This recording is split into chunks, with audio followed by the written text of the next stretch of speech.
Support for this podcast comes from the patrons at patreon.com/FMLFPL.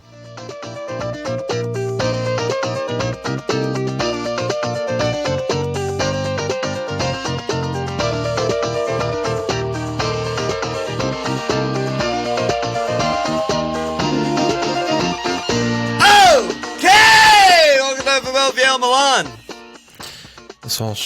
So I wasn't really ready for an international break mentally, but I also think that I needed the time away from FPL and pods and shit, but how are you doing? I needed to look at a 1 million red arrow for an extra week, so I'm happy to be here. The 9 million IQ plays just don't look. I just didn't open the FPL site for a week. Close. Usually I have a resting tab of just FPL, and I've not had that for this week, that's for sure. Resting bitch face of FPL tab. Resting nightmare crisis land. So let's briefly talk about our teams, I guess. So you want to pick up on the nightmare? How's the nightmare? Yeah, I mean, threw up 37 this week, last week, 2 weeks ago, 3 weeks ago, 4 weeks ago. Defense, not great, just not great. Yeah. Luke Shaw. Yeah. Not my best pick. Not my best pick. 0 points through 0 on the season. Yeah. 0 on the season, 0 through 4. Like, smart, 5 million route into Manchester United defense, such a good pick. No one's getting him. Like, great, genius, great pick. 0 points through 4 by left back. He's not at my team anymore at the time of this recording, obviously. It's just so upsetting that you could have started with like the 3.9 Branthwaite and gotten the same points. It's upsetting. And just saved 1.1 and just put it in attack. Fuck it. Fucking upsetting. I got negative points from my goalkeeper and 3 defenders combined. Ryan 0, Dyer 2, Trent -1, Shaw -2. I mean, that tells you all you need to know right there. Yeah. Captain Blank, back-to-back Captain Blanks. It's all downhill. I mean, this is literally exact same thing that happened last year to me. Game week 1, fantastic, great, good job by me. And then plummeting. I mean, I have 3 red arrows on the bounce, 1.5 million down from my game week 1 OR, and it's all hands on deck right now. I wonder what it is. Maybe you just take too many risks at the fringes or something, because it really is identical. It's like, because I remember even saying this in previous seasons, that people are wildcarding into your teams, and obviously not your entire team, but people are wildcarding into Bruno, Mo, Kev, DCL for sure. Like those 4, like the majority of your money in your captaincy picks. But it's like on the edges, you're just, I don't know what's happening. Yeah, well, thanks. I'm just, it's something to like think about post-mortem is like, what went wrong with the fringes of your team, and how can you do that better for game week 1 next season or something like that? I don't know. Yeah. Okay, well, I'll work on that. Sorry, how are you doing? Dude. Whoa, bro. I haven't looked at FPL in a week. I'm just thinking big brain shit here. So speaking of big brain shit, my 3 defenders plus goalkeeper totaled 0 points combined. So much better than your -1. Yeah, I wish I had. No, I'm being serious. Huge brain on that. No, but really, Captain Raz came through, so that was cool. James with 18, sick. DCL doing DCL stuff. That's all my points. I had 50 on after Saturday.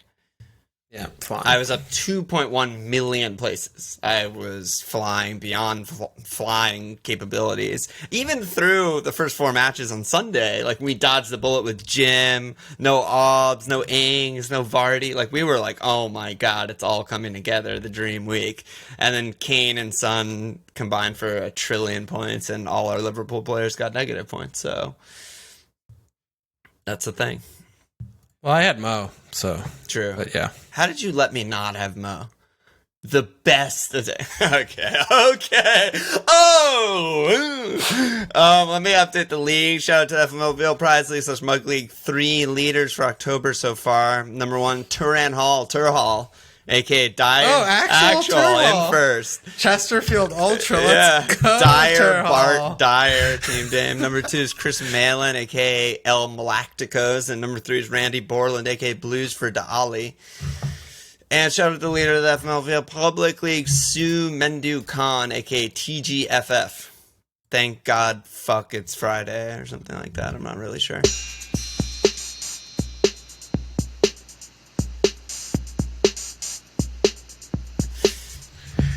All right, so international break pod, always a weird pod. There's still internationals going on right now, so I think Patreon pod, the Friday My Life pod will be like full of news and shit and rumors and horrible managers lying about everything. But for now, probably just talk about questions and stuff. I guess before questions, we got none about deadline day, guys. Do you have anything you want to say about like Partey, Cavani, Tellez? Any interest there? Those seem like the main ones. I think they're pretty. Yeah, I mean, they seem pretty straightforward just about what's going to happen, right? Like, Tellez slots in at left back, no pens, like, attacking, whatever, okay. But they suck, so it doesn't matter. Cavani, maybe you play some, maybe not. I mean, Tony's red carded, so we'll play next game, but we don't know. Yeah. No. I mean, in short, no. I don't think anything's too exciting. I mean, Partey maybe makes Arsenal's defense a little bit better. We'll see, but we already like their defense, so, whatever. Right.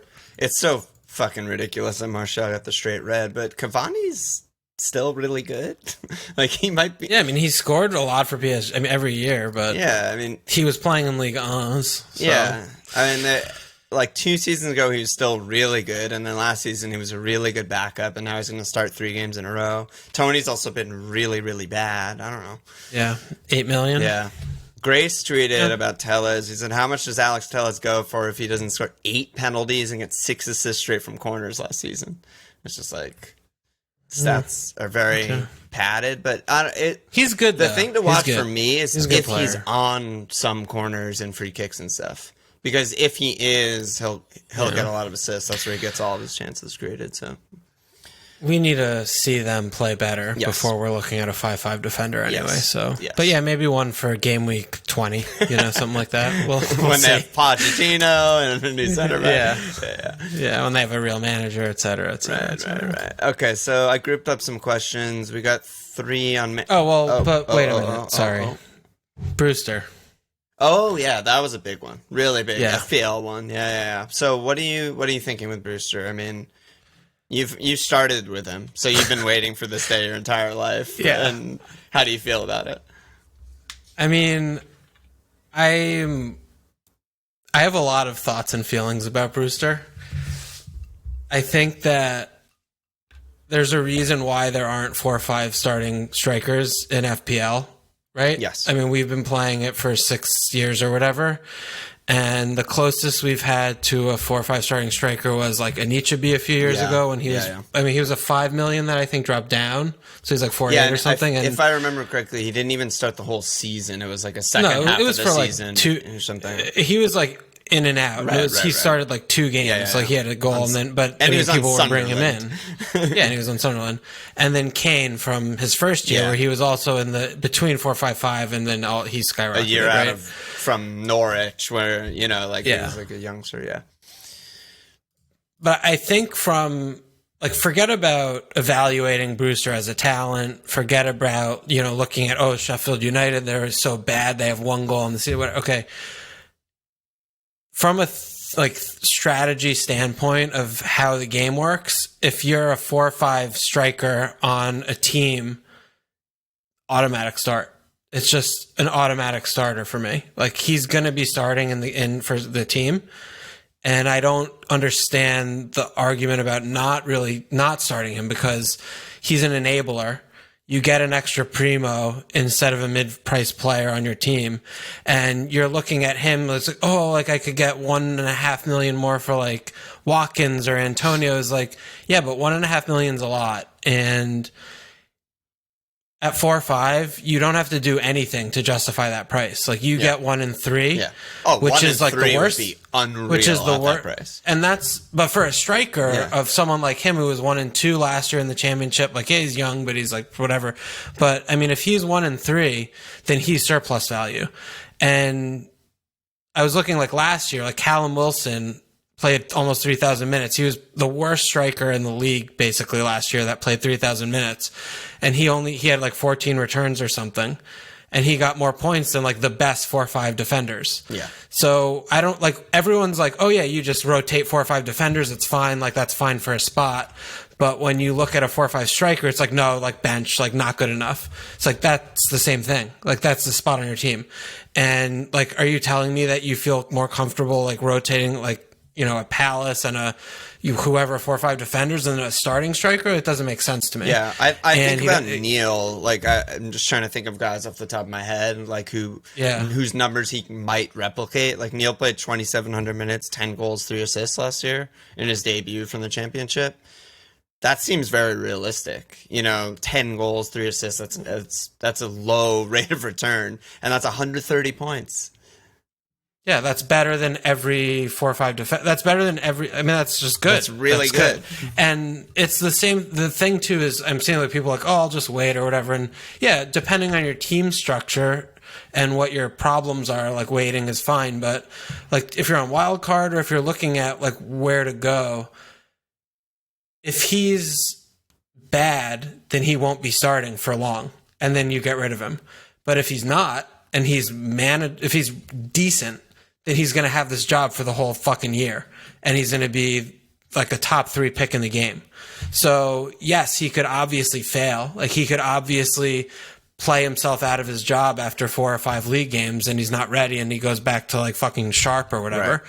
And then if that's the case, and but like this is the risk worth taking to me. And I think that I was disappointed in our Discord, very disappointed that people were like so down on him, because I thought it would be there would be more fervor and more like, yeah, this is a 4 or 5 striker. That's not the thing in the world. Like that doesn't exist. And I think people just aren't used to it. I think people just aren't comfortable with the idea of it, you know, because it's a thing that the game forbids, basically, you know, like we've talked about in the past, like comparing a 4 or 5 defender to 4 or 5 other positions is not really correct, because 4 or 5 defenders are nailed on starters, 4 or 5 mids are nailed on 2-pointers, and 4 or 5 forwards don't play. You know, the rate, there's like an exchange rate between the positions, right? But 4 or 5 forward who is potential starter, who's their record signing, who if he plays as much as record signing of last year, McBurney, then he'll play like over 2,000 minutes. That fucks the whole thing up. That fucks everything that we've like thought about structure and all that stuff out the window, because you get this like gold mine 4 or 5 forward. Right. Yeah, it's like the value of a 4 or 5 forward is not a 4 or 5 defender. It's more similar to like a 6-5 defender. You know, it works the reverse way too. So it's like exactly. No, I'm with you there. I mean, and it's again, I don't have confidence that like, oh, I love Brewster. That's not what we're talking about. Yeah, it's not. That's completely throw that out. Like this is just looking at the game from like the commodity numbers standpoint of 4 or 5 player. He's a striker. He starts. The team's not bad. I mean, they were top half last year and very top. I mean, they could do whatever, but like this is just 4 or 5 striker. Like 12th or 13th or whatever. And it's like it's just Brewster's just ridiculous value to me. Good player. And this is the same thing as they have a few tough fixtures after Fulham, and if he's not playing well and then he gets benched, then okay, he's clearly not ready. And then you do something about it, but that's not a big opportunity cost to be able to get like Son or Kane or some extra premium in the interim, versus also if he just plays fine and then he has a job for the whole year, he's like the best pick in the game. Yeah, and he'll go up so much too. Right? Yeah, he'll go up a lot. Yeah. All right, that's good. I mean, Brewster. Maybe we should just go first topic, then cheap strikers, because we got a couple questions there. So Yo Bill said, how would you rank the 6'0", 6'5" price forwards? Watkins, Wood, Bamford, Antonio, Wilson, Maupay, Mitro. Is it an overreaction to think a front three with two of these guys in DCL is the way forward? And then Tim said, thoughts on cheap strikers. Does it make sense to use Brewster as an 11th or even 12th man? Blah, blah, blah. And then he's asking about the same guys. So, yeah, obviously, we're into the Brewster idea. But what about the other guys? Yeah. I mean, I went for Wood on wild card. Yeah, a couple weeks ago. I mean, he price dropped, which to me is hilarious because whatever. Yeah, if someone like him's price dropping, then like you don't understand the concept of the player you're getting, in my opinion. Well, he was also 1% owned, so it's just 10 people got rid whatever. of him. Yeah, that's fair. Stupid. I mean, he has West Brom this week, so I'm happy he price dropped. But I mean, all of them, in my opinion, the ideal version of these guys is like they're just really good, and you're not worried about fixture. And I think you kind of preempted with their performance last weekend, West Ham, where they completely bossed Leicester after destroying Wolves. And Antonio's good, and they're actually good. Like, are they good? They're actually kind of good, and like. And I'm seeing they might get Ben Rahama. That's like pretty close. I was seeing today. That's weird as fuck. Yeah, I mean, well, they need. Is that not really weird? They players. need another like Felipe Anderson. It's very West Ham. It's very West that's Ham. true. That's it's true. not weird. It's weird from a good team management standpoint, but not from a West Ham standpoint. Okay. So Antonio very much interests me. Watkins, obviously, Villa. Yeah, I want to talk about Villa a little bit more. What do you? Yeah. So obviously we were watching that closely, and the 7 is an anomaly, but. What do you think about them? Look, I mean, they're fucking 9 points from 3, and you know they just did the job each game. Do you think that? What do you see from Villa? Well, I think on last pod we were talking about how they're actually kind of good, and like the pieces are coming together. The players are good. Yeah, the players are good, and stuff's kind of coming together, and they're looking good. Before the Liverpool match, on the stream, also I was going nuts about Jack because people were asking about Grealish, and I was like. I'm so high on him playing left wing. I think he's really good for FPL. I think he's just going to be a really good pick. And then they did that. It just seems like the post-restart team is more real than we thought it was. I mean, one of the weird things about going into this season was like, we don't know, with no preseason and all that shit, we don't know if post-restart was indicative of future performance or if it was like a random sample or they had their backs against the wall. But the post restart was complete different team. Like they were all hands on deck parked. Now they're just a transformed team of dominating and counterattacking and scoring goals. Right? Like they're both great iterations of teams, but they're not a defensive team this year. Like they're not showing us that. 5, 6, 7, 8, 9. I was just looking at the table. So they were 9th in expected goal difference in the restart last season. Yeah. Okay. So even though they were different, but they were still just like good. And it was still good. But I'm just saying, like they looked like different. last year. I'm like, yeah, let's get defenders. Now I'm like, let's get at the attackers, kind of. Right. Yeah, I see what you mean. I think part of it is just personnel too. I mean, I think they like figured out their best defenders, right? They figured out their back four. They upgraded goalkeeper massively. They figured out Louise single pivot good. They figured out they don't play Nyland anymore. Yeah, I mean, fucking Nyland doesn't even make the bench anymore. And then I think the contract personnel terminated. Rip. Oh, really? That's what it says on FPL. Ooh, Nyland. Maybe Liverpool can pick him up. God. Adrian back up. Yeah, and then, I think for me it's just personnel more than anything. So they figured out sort of the back 5. They figured out Louise. McGinn was pressing and doing stuff in midfield. Now they have like Was and Hourihan in as the other midfielder, and they were able to move Jack up. They also had they had no strikers. They had no strikers. Well, like I mentioned this preseason, they had Keenan fucking Davis and Samata and Wesley all season. Yeah. They're all terrible. And they got in preseason, I was like, he's pretty much the best striker in the championship last season on a really good progressive team. So moving Jack up to the front line and putting in Ollie and getting Barkley, Bertrand hasn't come in yet either. Yeah, and it just makes sense, right? Like they upgraded all of these spots massively. And they're playing the same shape that worked in post-restart. Yeah. Watkins was very impressive against Liverpool. Great. That was the kind of thing I remember watching him play the Liverpool game and actually getting finishing and doing the things. And I remember, I had on replay the pod before where we were talking about it, and I think I was like, I just don't know if he's going to finish because he looked like movement was good, but he just kind of was struggling to do that. And he was getting 1 or 2 shots and missing them. Yeah. And then all of a sudden, wow, okay, this is maybe a real player. Yeah. And the movement is good, very good from him. That's the thing that it's not like I watch a lot of Brentford, but that's the part of his game that I was confident in. It's he scored 25 goals in the championship. Obviously, it's good. But the part that almost excited me more was Brentford are this forward-thinking, very progressive, by far by the numbers second best team in the league last season, even though they didn't get promoted. And he, assists a lot of shots, even though he didn't have a lot of assists, and is very much part of like a fluid front three. He's not Mitro.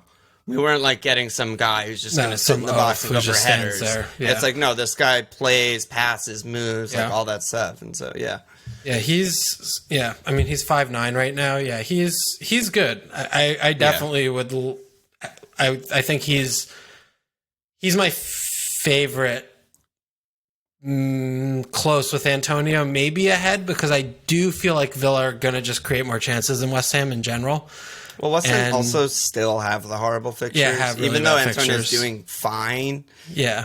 You don't like Spurs, City, Liverpool. Like, you'd rather not have that between them. So, yeah, I think Ollie's best. Like, if I had my wild card over again and was choosing someone in this bracket, I think I would definitely go Ollie over Wood, for sure.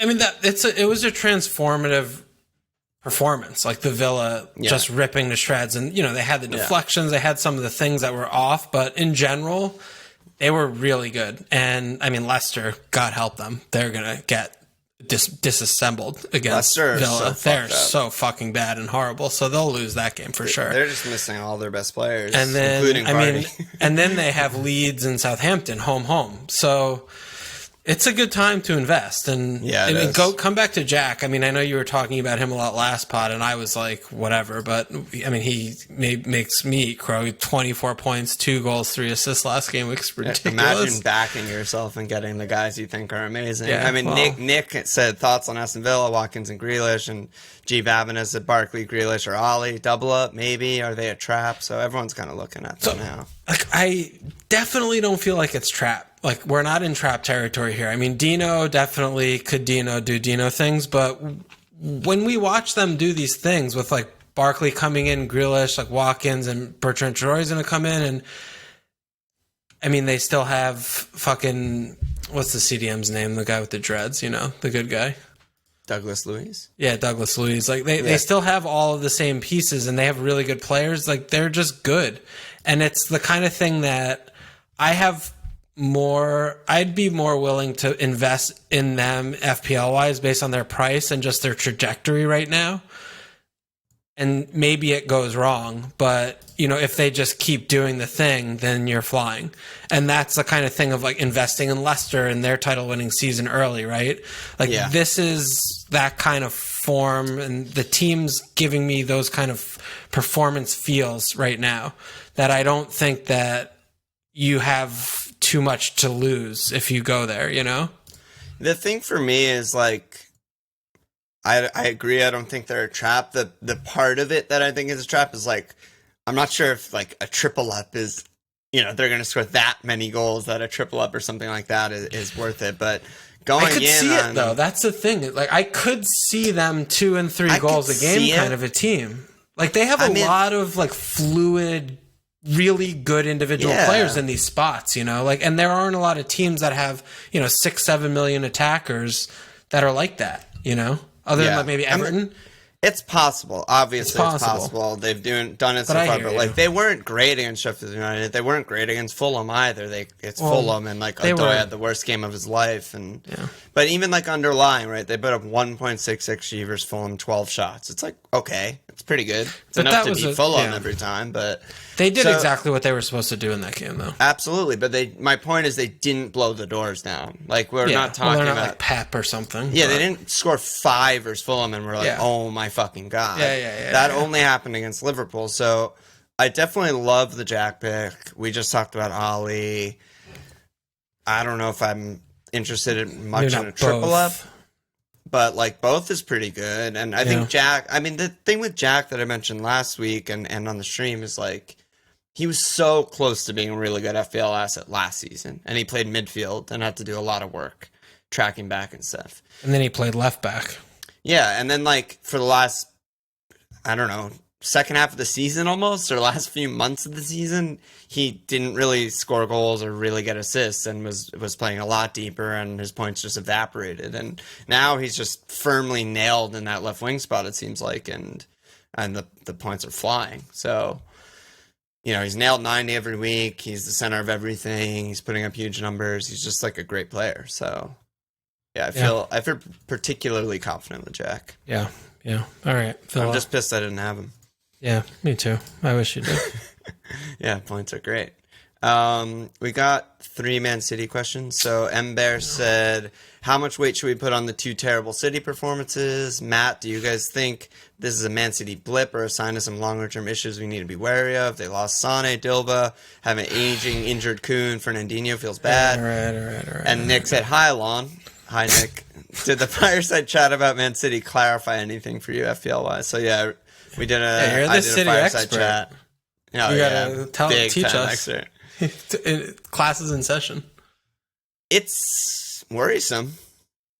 I'm not going to say it's not worrisome. They look nothing like the City from the last 2 years. They're not really creating big chances. They're not creating those huge like cutback avenues. Like their defense, especially the middle of the pitch, is fragile. We knew that from last season, but it's definitely worrying. But as opposed to a team like Manchester United, who are just struggling with the exact same lineup, with City, at least you can point to something and be like, well, they have no 9.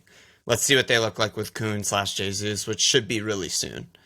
So I think that I'm kind of hanging on to that, and I'm hanging on to Pep's record of just being the best thing ever for like a million years. So yeah, I'm worried and a bit concerned, but my assumption is still that they'll come around. What about you? Not worried at all. Yeah. 0% worried. Much less worried than you after hearing that. It's just like, they didn't play with the fucking. They don't have a striker. Like, what are you supposed to do? I know. Good? That's what I'm They saying. played Like, bad. there's a reason for it, you know. Yeah. But they've just never really like looked like this.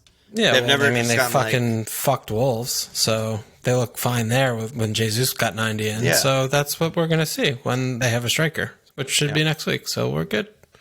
Should be good. Should be good. I think, and that's the thing too, is, you know, everyone obviously buys last week's points. You know, don't forget to keep an eye on buying tomorrow's points. And yeah, obviously City had 2 duds back to back, but you know, you want to bet against Pep and this team. Good luck. Good luck. Good luck.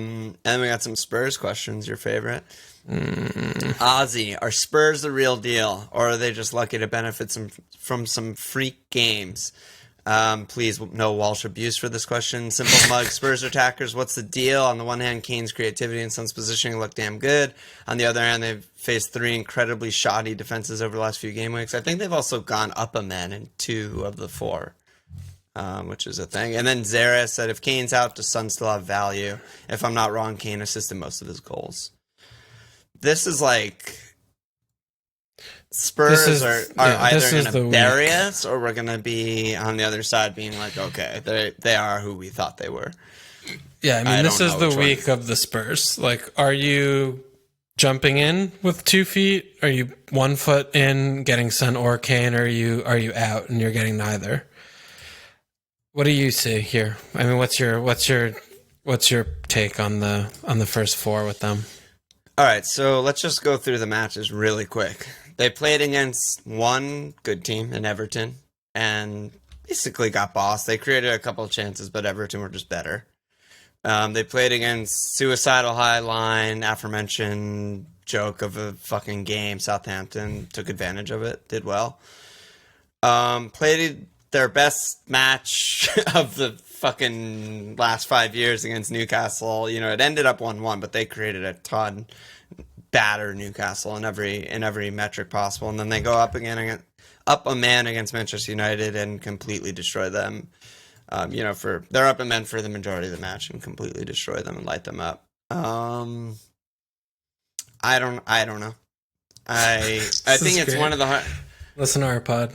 No, I mean, I think it's one of the hardest things I can remember in recent memory, because, like, all the underlyings are saying yes.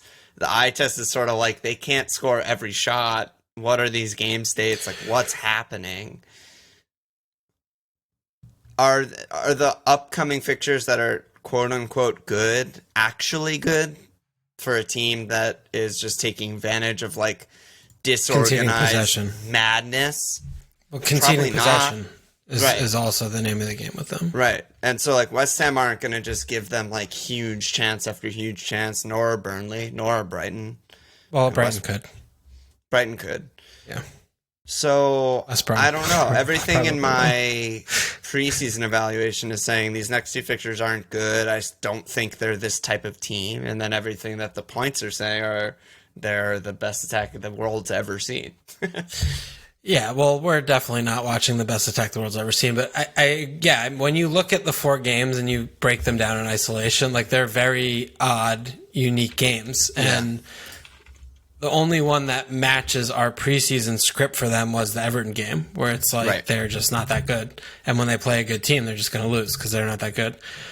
But they do have good, names on the back of the jersey, right? On the back of the kit. Like a lot of them. So Kane's putting up huge numbers. Yeah, Son's like putting up huge numbers. That's the thing that's seeing them through is that Mourinho's not doing some revolutionary new attacking team. It's just a couple of really good players up top and they're hitting on the counter and they're clinical so far. So I don't understand why there's a reason to think that'll stop, but I also don't understand why there's a reason to think that isn't sustainable. Like it could go either way.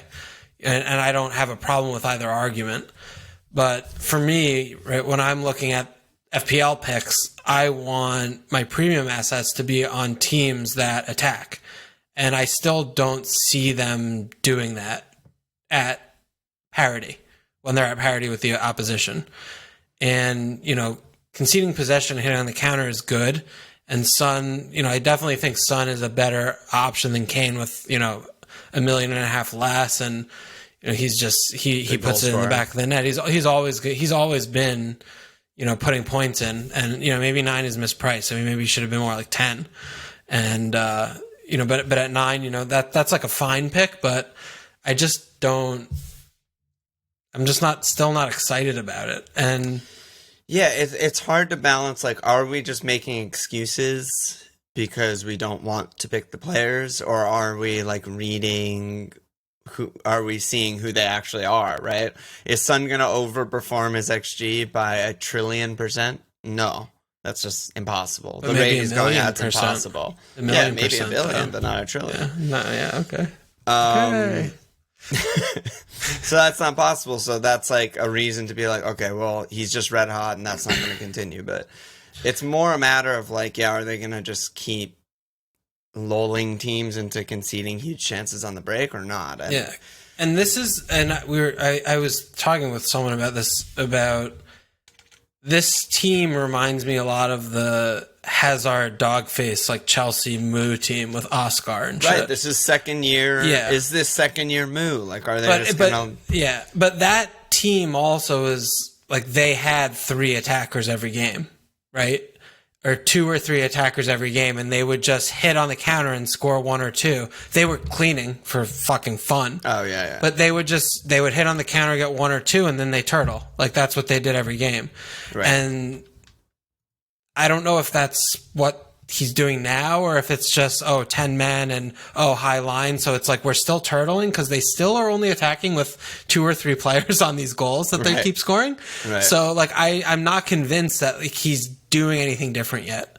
And it's very obvious to pick Son at 9. It's very obvious to pick Kane at 10.5. And I'm not going to tell you that's bad. Obviously, that's not bad. They're fucking both have 50 points already in 4 games. So, and they have 4 very good on paper fixtures, but just giving some other pieces of information, some other viewpoints. Because I think I'm going to probably not go there. Keep getting reds. I find it so difficult. It's also with Kane, especially, right? I mean, we've said for a while he just hasn't been the same player. He's been really bad since these injuries, and then he had a long break, and then he started the season really strong, looked great. Part of it also for me, I think, is in the back of my head. I'm well, he's not going to stay fit. That's absurd. He was 180 every 4 or 5 days. There was a rumor that he might have picked a muscle injury up in England the other day in training. At least it's not his ankle, I guess. Is the right side of that. But I don't know. And then they may have Bale coming in. Who the fuck knows what that does? I mean, he hasn't been fit for 2 years also. So it's I just find them completely confusing. And like you said, it's the obvious thing. I would never really threaten to say it's a bad pick to get either Kane or Son because they're just hauling every week, but I don't feel particularly enthusiastic about it. Yeah, but it's also like, 2 weeks ago after Jimenez, right? Jimenez scores against Sheffield United, scores against City, West Ham, Fulham upcoming, obvious pick. Must get him in, easy pick, gonna keep ticking. 0 points against West Ham, 2 points against Fulham, right? Like, it's not that they don't always come off like those obvious picks. And no, but that's really good. A really good point too, because what we were just talking about is like what is the opposition allowing and how does the attacking team play? And that was my big thing with not going Jim on my wild card, which got so much negative feedback. And I was just like, well, Wolves aren't explosive. I don't care what their fixtures are. They're not explosive. And we're seeing that. And so our preseason was like, well, Mourinho teams and the Spurs team are also not explosive at all. And then they did what they just did, and we're trying to readjust. But I don't know. It's got to be somewhere in between, I think. I haven't seen, like, unlike with Villa, where I'm like, oh, this team is showing me like some things where I'm like excited about what I watch. When I watch Spurs, I'm just like, yeah, they're doing the same thing they did last year. But they're, it's just coming off a couple times because their opposition's doing mad shit. Like, I'm not like, wow, this team's different. Like, they're exactly what I expected them to be. The results are different, but the process is the same. So that's me with Spurs. But, I have a tough time with Spurs. They're like Leicester version 2.0 for me. I have a really tough time with Spurs. Yeah. I mean, I have Dyer. Fucking, I'm an idiot. I have a tough time with Mourinho, too. It's not just Spurs. It's like a combo of, like, I don't believe what I'm seeing, really. Yeah, I don't know. Maybe we'll just eat our words and they'll just keep doing it, but we'll find out. We'll see you next week. All right, now we just have some other, not that many questions to be honest, just some rando questions. Pat Dowling said, with Allison out for 4 to 6 weeks, do we think about getting off of our double Liverpool D to just Trent? No, come on, you can't spend transfers there. You just never want to spend a transfer there. You can't do that. Hopefully Allison will be back soon. It'll be fine. I mean, it's not fine. It's not good while Adrian's playing, obviously. But it's if you're wild carding, you don't. Yeah, in the long run, you're fine. But if you're wild carding or something, like, you probably don't want to go both. Yeah. But if you have them, it's just you got to just stick. Are they going to concede 7 every week? Oh fuck. TJC, thoughts on Chelsea defense now? Mendy's starting and Chilwell's back, and the mids Mendy's hurt, are probably back. That was funny. He's hurt? Yeah, he's hurt. Bad? Hurt. Yeah, like bad hurt? Oh, no, I think kind of week to week, but he's hurt. Yikes. Yeah. All right, well, thoughts on Chelsea defense? Full stop, no, I guess. Mean, bad. Like, not good. He's going to... Oh my! I feel like I'm having fucking meltdown with fucking Franklin, dude. He changes the defense every week. All he's trying to do is figure out who the fuck to play. He's so dumb. And they're not going to play defensive. Like, they're going to keep cleans like Man United kept cleans last year. Like, always ropey and always tentative just based on possession or just based on, like, sheer dominance. But, they're the kind of team that you're going to see them up, like, 3-0 in the 83rd minute, and then like someone falls down, and then there's just some stupid garbage time goal against them because they're fucking stupid and they're undisciplined and they're bad. But it worked against Palace, and they didn't concede anything. Yeah, no shots. But I'm saying, like, I need more than one game to be like, they're gonna keep cleans. Like, I have no confidence in them at all. Yeah, none. I have no confidence. I have in them. A little bit of confidence. Yeah, I mean, I just fucking bought Chilwell, so I don't know what I'm doing. There we go. Yeah, so you have a little confidence in there. It's hidden, but it's in there. No, Jerry, not. For those of us having nightmare seasons, how long do we continue as normal, in quotes, for putting the results down to freak anomalies which will settle down, or has the time come to fundamentally reassess our strategy in the post-COVID climate? So I put this question in because I don't even know what that means. Like, what strategy are we going to drastically change to? Like, what? I mean, I was looking at that more of like, when do I like fuck the season off? Like, even like more like in like your personal life, when do I like leave my wife or something. Like, what are we talking about? Fundamentally change your like, life. Fundamentally, like, when do I start wiping from the front instead of the back, or like doing some mad shit, like take baths instead of showers? I don't know. Yeah, I don't know what that question is. Yeah, so is it because of the fans or something? Like, what's the deal? I don't know. It does seem like a crazy season. It does seem like everyone has a screw loose. It shouldn't be surprising. There's a lot of players with COVID now. Who knows? There might not even be a season a month from now. That would not be surprising at all. So we'll see. Yeah, but Champions League starting soon, so we got to keep it going. More flying around internationally for everyone. That's great. Seems good. All right, 2 more questions. D. Silva said, when selecting players for FPL teams, what metrics do you think are by and large overvalued and which are undervalued? I think the result, like clean sheets, goals, and assists. Yeah, it's the stuff that gets you points are all overvalued, right? Yeah. Because they're the worst predictors of the future events.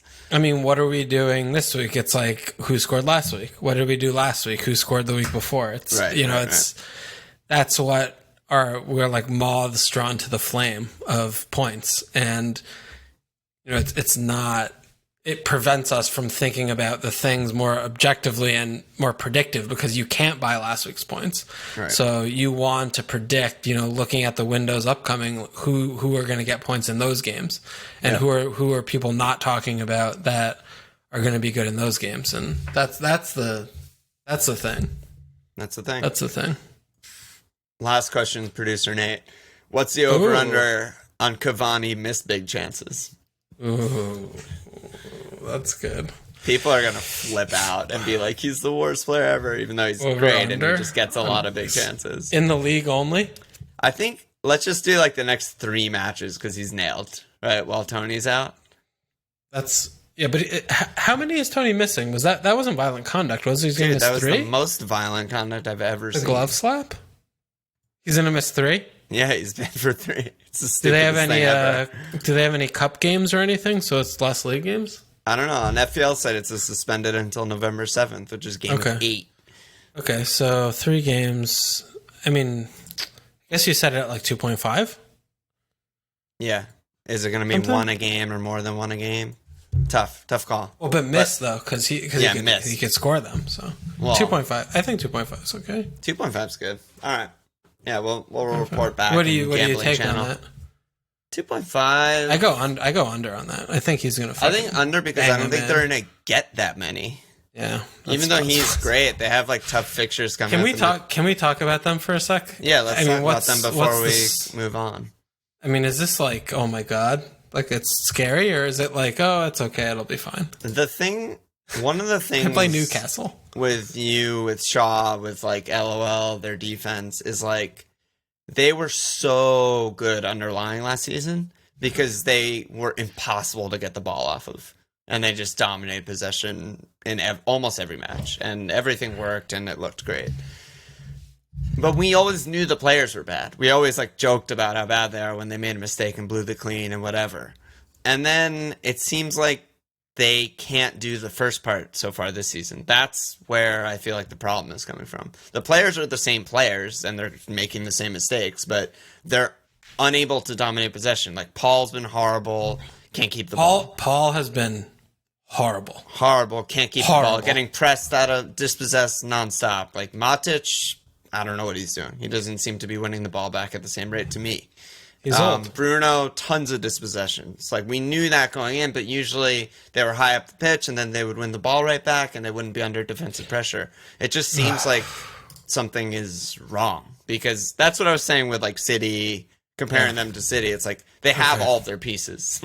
They didn't buy anyone that's going to fix this. They didn't upgrade a CDM or like. Well, left back. Right, but like they bought a 28-year-old Portuguese left back. Like, I'm like, okay. So you're viewing them as bad. It's very problematic, I think. Okay. Like in preseason, I was gambling pod, I was like, I'm going chalk for top 4. Like that, like City, Liverpool, obviously, and then going like United, Chelsea. Like, I just think it's chalk, it's obvious, and blah, blah, blah. And now I'm like, I'm not sure how much better United are than like a bunch of other teams. But they're still getting pens, so you have Bruno. Can I just say this about Bruno? Yeah. Doesn't feel good.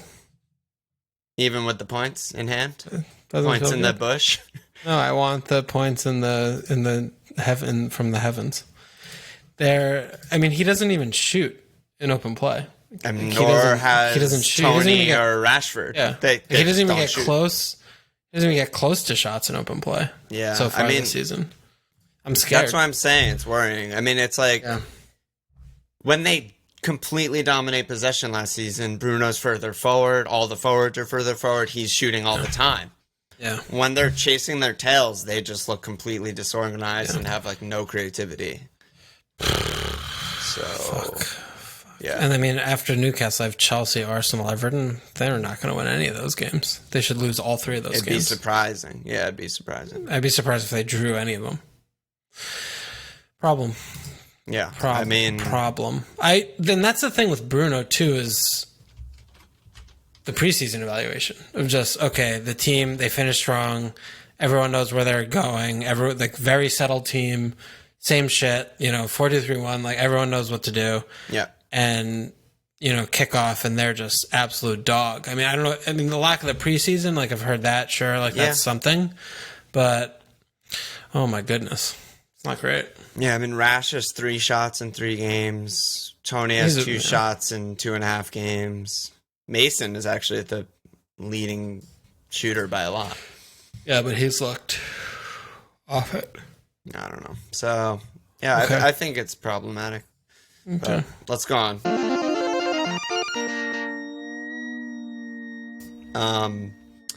So you already did your transfers? Yeah, man. I mean, we didn't talk about Werner, but he's not in your team anymore. He's not on my team anymore. Not gonna say it. Not gonna do it anymore. What's that? What my head just disappeared on that green screen thing. Did you see that? I'm trying to think of a movie quote, and it's not coming to me. Please edit this out. This is embarrassing. I kind of recognize what you're saying. But. Yeah. Okay. Werner was a problem. Obviously, Shaw was a problem. So, I was thinking about putting Kane in and then going down to a 4-5 with Shaw, and I just couldn't bring myself to push the buttons to put Kane in my team. I can't do that anymore. I don't think I can do that again. So I put Chilwell in. I don't like him very much, obviously. I don't think he's a good player in real life. But when I'm like looking at him taking corners from the left side, I don't think Ziyech is going to run over from the right wing to take left-sided corners. So I'm like, okay, so that's a good thing. And if they're going to be doing the possession thing like they did against us, which they should be against most of the bottom half teams, absolutely, and he's especially getting with in the those guys coming back fit. Yeah, and he's going to be getting in those positions as that like auxiliary attacker. I think it's a good pick, 5'5", oh, he's 5'6" now. It's not a ton. Who else were you looking at? Because there's a bunch of 5'5s like in the mix, right? Yeah, I mean, I was looking at Semedo, definitely was looking at him, and I like the more proven commodity from the team that I think is just flat out better, like better talent level. No question. Like obviously not a worse manager, not even close. But the talent level is just so much higher there, and I think that Semedo is still going to take time to acclimate, as we're seeing. We don't know. He's never played wingback. We said this when they got him, right? Like we don't know what he can do in the box. Like we don't know if he can score. We don't know. Yeah, I mean he almost scored against Fulham. He almost scored, which is great. But is he going to almost score all season, or is he going to score? Don't know. Yeah, don't know. And and I think I think he's still a really good pick, but I took my perceived like more proven asset, and I also was thinking about Reguilon a lot also because they have good fixtures, and he's allegedly attacking, and I don't think that they bought him for him to rest. I mean, he did just put Doc on the bench, but they have a lot of games, and I still have Dyer on my team. So I'm like, do I want two? Like, no. So that was kind of that. And then other than them three, I mean, there wasn't really another 5-5 that I was seriously considering. It was more of like, is there anyone at 5 or 4 or 5? Yeah. You know? Yeah.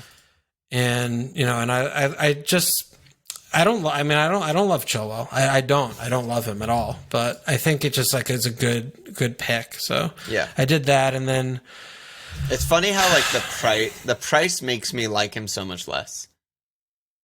Like if it was 5-0. No. His actual IRL 70 million price or whatever he went to Chelsea. No, because honestly, like he's obviously a good player.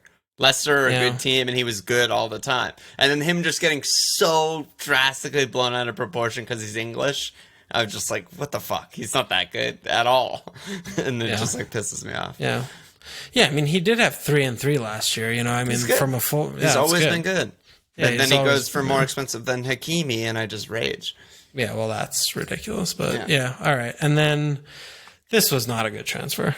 I mean, after I clicked the buttons, I was like, what am I doing? Which? Like my Werner transfer. So I brought in Jesus. Not great. Moment of silence. Yes. Wasn't great. It wasn't great. Okay. So here's what I was thinking with this, right? Defend yourself. Obviously, not gonna work here anymore. That's what I was trying to do. That's what I was trying for. I know, it just Thank came you. to me. Yeah. You had to bring up Jesus for it to like enlighten.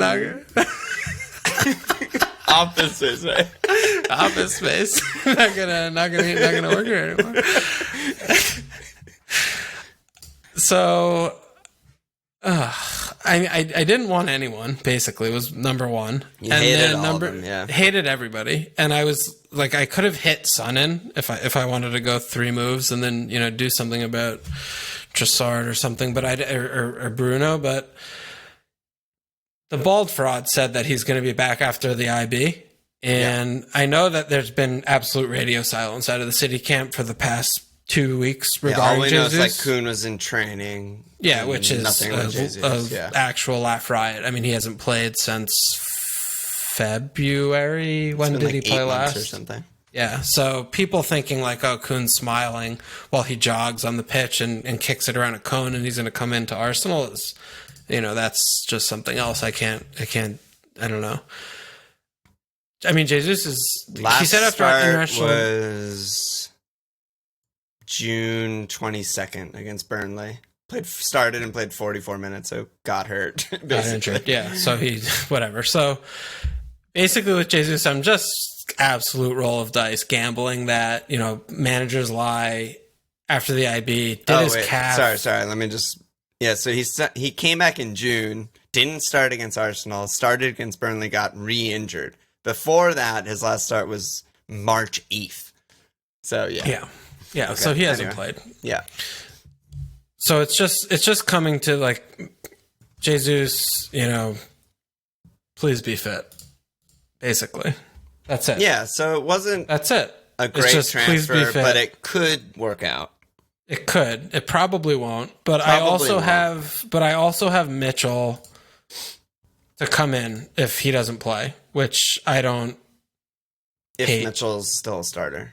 Yeah, which I mean PVA also, he's coming off a long-term injury. He's not going to come straight in and fucking start. So I had that going for me, but I don't know what I was thinking. Now it's hard to justify it. Looking at you and talking to the listeners here. Okay. I feel bad. I feel bad about myself. I feel like I let myself down, and I'm not sure what happened that I pushed the buttons. If we get more news, maybe I'll just make another move or something. I mean, if we get more news, yeah.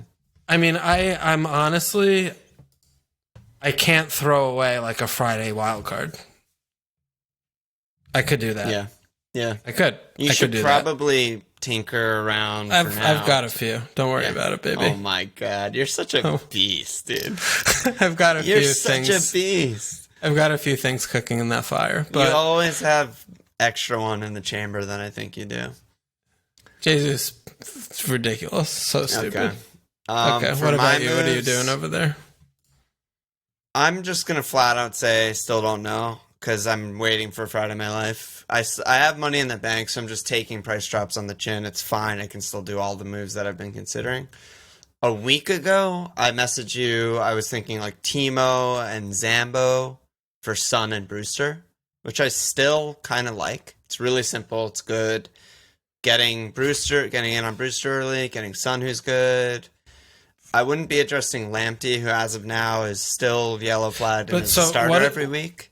What about like turning Foden into Mo and getting Brewster in for Werner? Could do that too. I mean, Like that's why I'm still just like I'm not sure yet because I have 2 frees. I have so much flexibility. I can get anyone.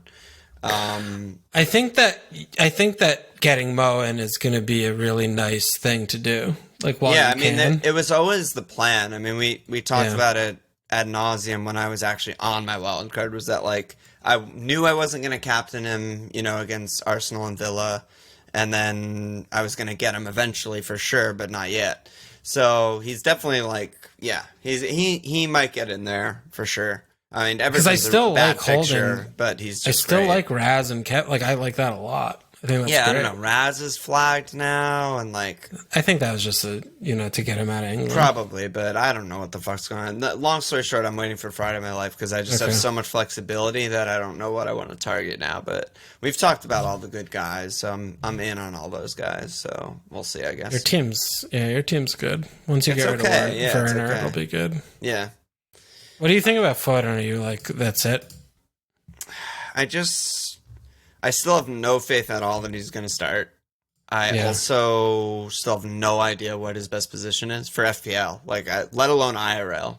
FPL, I don't even know. Like, he's playing wings, not really getting shots. He played free 8 in like a back and forth basketball game against Leeds, basically, and did a little bit of stuff, but not really. Yeah. I don't know. It feels pretty bad, but he's still just 6'5". So it's not the worst feeling player. Yeah, no, it's not. But I mean, if you're gonna get Mo, that's the obvious person to turn into him, right? I mean, you don't want to get rid of Hamed unless if you want to get rid of one of the City guys, which I don't think it's crazy. Yeah, I don't think it's crazy, but I don't think that's like getting ahead, right? Because you're removing a good player for a good player. Like, that's the thing that we talk about not doing, right? Versus and like it's Werner also and like, Foden are 2 bad players. I mean, we'll get news on like Jesus/Kuhn. If they have a striker, like I definitely want that data point. Yeah. You know what I mean? So I'm kind of waiting on that too. But Pep will say they might play, and then we'll know the same hopefully thing Foden's right have false 9. That would be great. Yeah. That's about it for me though. Should I slap some asses? Get out of here? Yeah. Short, weird international break pod as usual. So let me slap asses. New signups. Benjamin Anderson, Pirate Angel, Ben Jacoby, Sean Neal, Nemanja Veletic, Martin Whitenauer, Ross Kolodzic,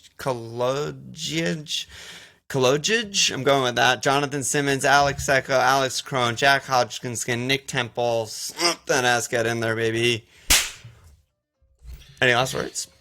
I'll see you on My Life. Check us out at FMLField.com. Follow us on Twitter at FMLField. Support us Patreon.com/FMLField. Subscribe, rate, review, cheers!